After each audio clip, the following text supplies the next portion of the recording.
Okay, this video is to show you how to send a large video file.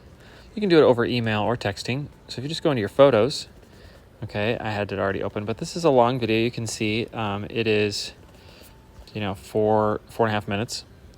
So I'm going to hit the bottom left corner, the little arrow coming out of a box to send.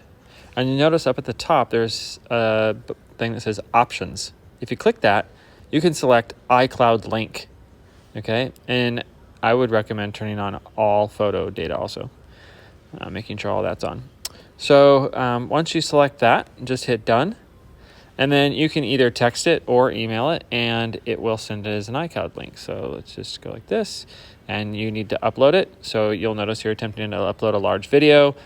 I'm on, if you're on cellular, you'll want to wait till you're on Wi-Fi. You can say upload now, and it's going to upload it to the iCloud, and then it will create a file for you to share in Gmail.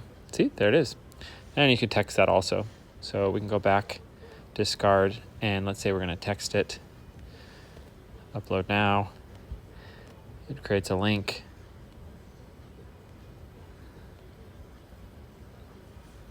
And there you go. There's your link. So that's the better way to do sending video from your iPhone or an iPad.